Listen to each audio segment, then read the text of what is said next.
शुभ प्रभात। Good morning students. मैं miss Kavita Sonawane. आज हम हिंदी सुलभ भारती इस किताब से दूसरी इकाई की 6th पोएम अंधा युग यह पढ़ने जा रहे हैं, जिसके कवि हैं धर्मवीर भारती। अब इस कविता की शुरुआत करने से पहले हम कवि का परिचय देखते हैं।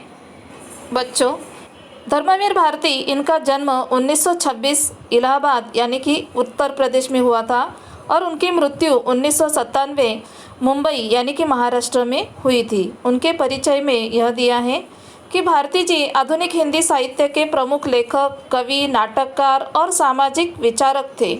आपको 1972 में पद्मश्री से सम्मानित किया गया था। धर्मवीर भारती जी की प्रमुख कृतियाँ इस प्रकार हैं: स्वर्ग और पृथ्वी, चांद और टूटे हुए लोग, बंद गली का आखिरी मकान, ठंडा लोहा, सात गीत, कनु प्रिया, सपना अभी भी, गुनाहों का देवता, सूरज का सातवां घोड़ा, 11 सपनों का देश, पश्चंती, अंधा युग इत्यादि साहित्य उनका प्रसिद्ध है। अब हम कविता के पढ़ने के साथ साथ उसका अर्थ भी समझ लेते हैं। लेकिन बच्चों, इसके पहले इस कविता का जो हेडिंग है यानी कि नाम जो है अंधा युग, उसका अर्थ समझ लेते हैं। बच्चों, अंधा युग इस शब्द का अर्थ है कलियुग, यानी कि आज के ज़माने में या फिर कलियुग में मनुष्य अपने विचारों से, अपनी सोच से वह अंधा है, यानी कि वो शारीरिक दृष्टि से अंधा नहीं है, वो अपने मस्तिष्क के विचारों से अंधा है और इसलिए इसे अंधकारमय युग ऐसे भी कहा गया है। अब चलिए हम कविता पढ़ते हैं और कविता का सरल अर्थ भी समझ लेते हैं।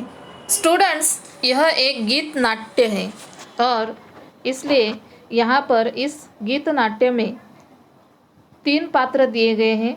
पहला है युत्सु, उसके बाद अश्वत्थामा और वृद्ध। बच्चों, इस गीत नाट्य का पहला पात्र युत्सु, यह राजा धृतराष्ट्र इनका दासी पुत्र था और कौरवों का भाई होकर भी उन्होंने उनका पक्ष छोड़कर महाभारत में पांडवों का साथ दिया। और इसके आगे दूसरा पात्र है अश्वत्थामा। अश्वत्थामा यह गुरु द्रोणाचार्य इनके पुत्र थे। गुरु द्रोणाचार्य कौन थे? जो पांडव और कौरवों के गुरु थे, जिन्होंने उन्हें धनुर्विद्या या फिर अलग अलग युद्ध के कौशल सिखाए थे, ज्ञान दिया था, वे गुरु द्रोणाचार्य इनके पुत्र थे अश्वत्थामा। अब तीसरा पात्र है वृद्ध। वृद्ध यहाँ पर एक काल्पनिक पात्र है जो कि एक शिकारी है। इसके बारे में यह बताया गया है कि शिकारी जंगल में शिकार करने के लिए गया था और उस समय श्री कृष्ण जी पेड़ के नीचे बैठे हुए थे। उस समय शिकारी को लगा कि यहाँ पर कोई हिरन है और इसलिए उसने बाण चलाया और वह बाण श्री कृष्ण जी के पैर में लग गया और उसी समय श्री कृष्ण जी ने अपना देह त्याग करने का निर्णय लिया और इसलिए यहाँ पर यह प्रसंग कथित किया गया है कि जिस प्रकार यहाँ पर शिकारी और वह भगवान श्री कृष्ण, इन दोनों में जो बातचीत हुई है, यह बातचीत इस गीत नाट्य द्वारा यहाँ पर बताई गई है। तो चलिए हम कविता की शुरुआत करते हैं। युत्सु कहता है, होती होगी वधिकों की मुक्ति प्रभु के मरण से, किंतु रक्षा कैसे होगी अंधे युग में मानव भविष्य की प्रभु के इस कायर मरण के बाद। अब देखिए बच्चों, यहाँ पर महाभारत का युद्ध जब समाप्त होने के चरण पर था और उसके बाद महाभारत के युद्ध में कौरव पूरी तरह से नष्ट हो गए थे, उसमें से सिर्फ युत्सु जीवित थे और आगे चलकर कुछ दिनों के बाद श्री कृष्ण जी की मृत्यु हुई और प्रभु के यानी कि खुद भगवान के मृत्यु के समय युत्सु को चिंता होने लगी कि भगवान भी अब यहाँ से चले गए तो अब इस मानव भविष्य की रक्षा कौन करेगा, यह चिंता युयुत्सु को सता रही है। और इसलिए वो कहते हैं कि होती होगी वधिकों की मुक्ति। वधिक यानी कि वध करने वाला, यानी कि जो वध करने वाला है उनकी मुक्ति होती होगी। लेकिन प्रभु के मरण के बाद अब इस अंधे युग में इनकी रक्षा कौन करेगा, यानी कि मानव भविष्य की चिंता कौन करेगा, उनकी रक्षा कौन करेगा। और वो कहता है कि प्रभु के इस कायर मरण के बाद, कायर यानी कि डरपोक, और उन्होंने कहा है कि प्रभु के इस कायर मरण के बाद, यानी कि भगवान की मृत्यु को उन्होंने कायर मरण कहा है, यानी कि उनको इस प्रकार नहीं जाना चाहिए था। एक बाण लग गया और उन्होंने देह त्याग कर लिया। इस प्रकार की मृत्यु उन्होंने या फिर उन्हें ऐसे ही छोड़कर हमें नहीं जाना चाहिए था। इस प्रकार की चिंता युयुत्सु यहाँ पर व्यक्त करता है। अब आगे अश्वत्थामा कहता है, कायर मरण मेरा था शत्रु वह, लेकिन कहूँगा मैं दिव्य शांति छाई थी उनके स्वर्ण मस्तक पर। देखिए अश्वत्थामा कहता है कि कायर मरण यानी कि डरपोक, यानी कि वो डरपोक थे, बिल्कुल नहीं। मेरा था शत्रु वह, यानी कि अश्वत्थामा यहाँ पर कहते हैं कि श्री कृष्ण मेरा शत्रु था, लेकिन कहूँगा मैं, लेकिन फिर भी मैं कहता हूँ कि दिव्य शांति छाई थी उसके स्वर्ण मस्तक पर। स्वर्ण यानी कि सोने समान चमकने वाला उनका सिर, वह इतना चमक रहा था कि उनके मस्तक पर दिव्य शांति छाई हुई थी, यानी कि निश्चिंत होकर वो मृत्यु को प्राप्त हुए थे। तभी आगे वृद्ध कहता है, बोले अवसान के क्षणों में प्रभु मरण नहीं है ओ व्याध, मात्र रूपांतरण है यह। सबका दायित्व लिया मैंने अपने ऊपर, अपना दायित्व सौंप जाता हूँ मैं सबको। अब देखिए वृद्ध यानी कि जो शिकारी हैं, जो मृत्यु भगवान श्री कृष्ण जी के मृत्यु के समय उनके समीप थे, वह वृद्ध कहता है कि बोले अवसान के क्षणों में, अवसान यानी कि मृत्यु का समय, जो समाप्ति का समय था, उस समय प्रभु ने कहा था कि मरण नहीं है ओ व्याध। व्याध यानी कि शिकारी, शिकार करने वाला शिकारी। ये मरण नहीं है मेरा, मात्र रूपांतरण है यह, यानी कि यह रूपांतरण है, यानी कि एक रूप छोड़कर दूसरे रूप में जाना, उसे कहते हैं रूपांतरण। सबका दायित्व, दायित्व यानी कि जिम्मेदारी, यानी कि मैं सबकी जिम्मेदारी आज तक मैंने अपने ऊपर लेकर रखी थी, अपना दायित्व सौंप जाता हूँ मैं सबको, लेकिन अब ये मेरी जिम्मेदारी अब मैं तुम लोगों को सौंप कर जा रहा हूँ। इस प्रकार भगवान श्री कृष्ण जी ने वृद्ध से यह बातें कही थी कि मेरा अंतिम समय अब आ गया है और अब मेरी जिम्मेदारी मैं तुम लोगों को सौंप कर जा रहा हूँ। अब आगे वृद्ध कहता है कि अब तक मानव भविष्य को मैं जिलाता था, लेकिन इस अंधे युग में मेरा एक अंश निष्क्रिय रहेगा, आत्मघाती रहेगा और विगलित रहेगा।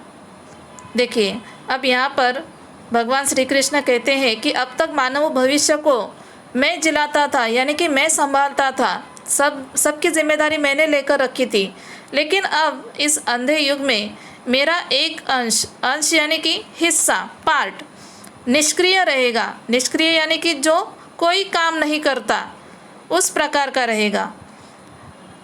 आत्मघाती रहेगा, आत्मघाती यानी कि आत्महत्या करने वाला रहेगा, और विगलित रहेगा। विगलित यानी कि जो बिल्कुल शिथिल है, यानी कि स्लो है, बिल्कुल धीरे धीरे चलता है, उस तरह का रहेगा। और इसके लिए उन्होंने कुछ उदाहरण दिए हैं, संजय, युयुत्सु और अश्वत्थामा की भांति, क्योंकि इनका दायित्व लिया है मैंने, यानी कि इनकी जिम्मेदारी मैंने ली है, लेकिन अंधे युग में इनके जैसे मेरे कुछ अंश रहेंगे। बच्चों यह अंश यानी कि यह हिस्सा किनके प्रकार रहेगा, जैसे नाम दिए संजय, युयुत्सु, अश्वत्थामा। अब देखिए यहाँ पर संजय यह महाभारत का एक बहुत ही अहम हिस्सा है। राजा धृतराष्ट्र के राज्य में उनके खास सदस्य उनके राज दरबार में थे और महर्षि व्यास इनके वे शिष्य थे। यह संजय इनके पास बहुत ही अलौकिक ऐसी शक्ति थी, जैसे जिस प्रकार हम आजकल घर में बैठकर टीवी देखते हैं, दुनिया भर की खबरें देखते हैं न्यूज़ चैनल पर, या फिर अलग अलग चैनल पर अपने प्रोग्राम्स देखते हैं। मनोरंजन का एक साधन है वह।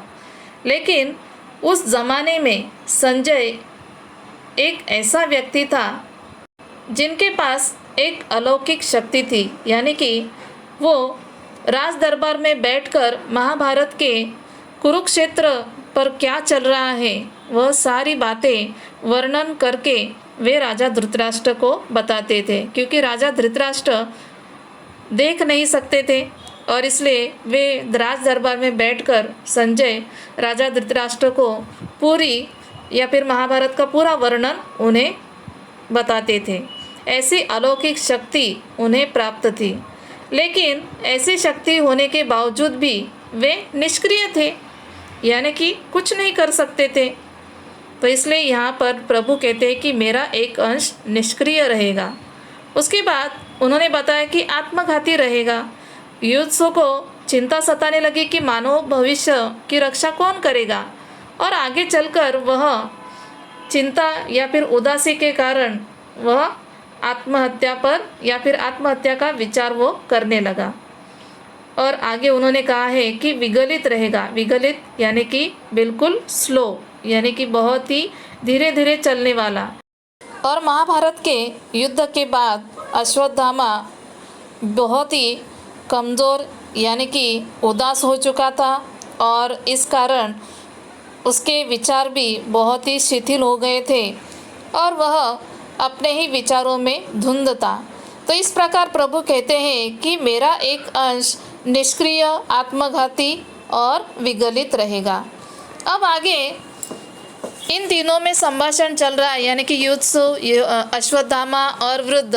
अब वृद्ध कहते हैं, बोले वे, लेकिन शेष मेरा दायित्व लेंगे बाकी सभी। यानी कि आगे प्रभु कहते हैं कि मेरा बचा हुआ शेष यानी कि बाकी बचा हुआ जो दायित्व है, यानी कि मेरी जो बची हुई जिम्मेदारी है, यह अब बाकी सभी लेने वाले हैं। अब आगे वृद्ध कहता है, मेरा दायित्व वह स्थित रहेगा हर मानव मन के उस वृत्त में जिसके सहारे वह सभी परिस्थितियों का अतिक्रमण करते हुए नूतन निर्माण करेगा पिछले ध्वंसों पर। अब देखिए यहाँ पर वृद्ध ये कहना चाहते हैं कि प्रभु ने मुझे बताया था कि मेरा दायित्व वह स्थित रहेगा, यानी कि मेरी जिम्मेदारी हर एक में एक बनी रहेगी और हर मानव मन के उस वृत्त गोल में, वृत्त यानी कि गोल, यानी कि उसका जो ध्येय रहेगा वो हर एक मानव के, हर एक मनुष्य के अंदर रहेगा और वह उसकी जिम्मेदारी रहेगी, जिसके सहारे यानी कि जिसके आधार पर वह सभी परिस्थितियों का अतिक्रमण करते हुए, यानी कि सभी परिस्थितियों पर मात देते हुए वह आगे बढ़ता जाएगा, यानी कि सभी कठिन परिस्थितियों का सामना करते हुए वह आगे जाएगा और एक नया निर्माण करेगा। अब आगे वृद्ध कहता है कि मर्यादा युक्त आचरण में, नित नूतन सृजन में, निर्भयता के, साहस के, ममता के, रस के क्षण में जीवित और सक्रिय हो उठूँगा मैं बार बार। यानी कि वृद्ध यहाँ पर कहता है कि प्रभु ने यह भी कहा है कि जिस समय मनुष्य कठिन परिस्थितियों का सामना करते हुए आगे बढ़ता जाएगा, उस समय वह नित नूतन, नित यानी कि हमेशा, और नूतन यानी कि नया, सृजन यानी कि निर्माण करना, यानी कि वो हमेशा एक नया निर्माण करेगा। और उस समय उसमें कौन से गुण होंगे? निर्भय, साहस, ममता, रस यानी कि इंटरेस्ट रहेगा उसे, और क्षण, और हर एक क्षण में उस समय में सक्रिय, सक्रिय यानी कि कार्यशील, और जीवित यानी कि उस मनुष्य के अंदर अगर ये गुण हो, उस समय में जीवित हो उठूँगा, सक्रिय हो उठूँगा बार बार, यानी कि हमेशा। अब वृद्ध का ये बोलना सुनकर अश्वत्थामा क्या कहता है, देखिए। अश्वत्थामा कहता है कि इसके नए अर्थ में क्या हर छोटे से छोटा व्यक्ति विकृत, अर्धबर्बर, आत्मघाती, अनास्थामय अपने जीवन की सार्थकता पा जाएगा? अब देखिए अश्वत्थामा का कहना हम अच्छी तरह से स्पष्ट करते हैं। बच्चों, यहाँ पर अश्वत्थामा अब चिंतित हो उठता है और उसे मानव जाति की चिंता होने लगती है और वो सोचने लगता है कि क्या इस नए अर्थ में हर छोटे से छोटा व्यक्ति विकृत, अर्धबर्बर, आत्मघाती, अनास्थामय अपने जीवन की सार्थकता पा जाएगा?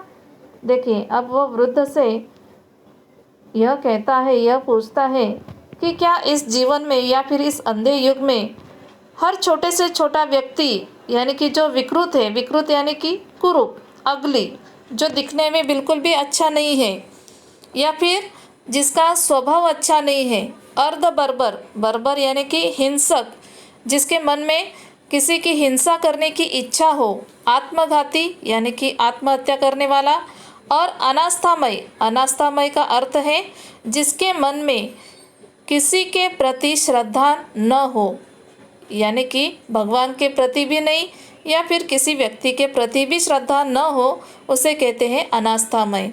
क्या वो लोग भी अपने जीवन की सार्थकता पा जाएंगे, यानी कि उनका जीवन भी सफल हो जाएगा?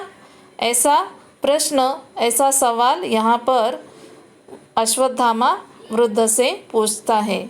अब ये चर्चा इन तीनों में चल रही है, अश्वत्थामा, वृद्ध और युत्सु। और अश्वत्थामा अब मनुष्य जाति की भविष्य के लिए चिंतित हो उठता है और यह सवाल वो पूछता है। अब अंत में वृद्ध कहता है, निश्चय ही वे है भविष्य, किंतु हाथ में तुम्हारे है। जिस क्षण चाहो उनको नष्ट करो और जिस क्षण चाहो उनको जीवन दो, जीवन लो। यानी कि यहाँ पर वृद्ध कहना चाहता है कि प्रभु ने इस प्रकार मुझे बताया है कि निश्चय ही वे है भविष्य, यानी कि मनुष्य का वो अपना भविष्य रहेगा, किंतु हाथ में तुम्हारे, यानी कि वो भविष्य तुम्हारे हाथ में है। जिस क्षण चाहो यानी कि जिस समय चाहो तुम उसे नष्ट कर सकते हो और जिस समय चाहो तुम अपने जीवन को, मतलब किसी को जीवन दे सकते हो और किसी का जीवन ले सकते हो। यानी कि मनुष्य अपने बुद्धि और विचारों से अपने भविष्य को बना सकता है और उसे बिगाड़ भी सकता है। तो इस प्रकार यहाँ पर यह नाट्य गीत समाप्त हो जाता है और इस कविता द्वारा या फिर इस नाट्य गीत द्वारा कवि हमें ये कहना चाहते हैं कि मनुष्य को हर एक परिस्थिति का सामना करते हुए आगे बढ़ना चाहिए और इसके साथ साथ निडर होकर चलना चाहिए और उसके मन में साहस होना चाहिए।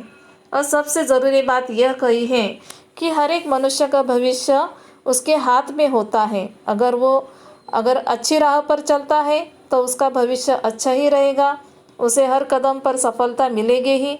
लेकिन अगर वो अच्छे राह पर नहीं चलता है तो भविष्य बिगड़ने में ज़्यादा देर नहीं लगती, यानी कि वहाँ पर उसका नाश निश्चित होता है। तो इस प्रकार यहाँ पर यह पोएम समाप्त होती है। धन्यवाद। Thank you.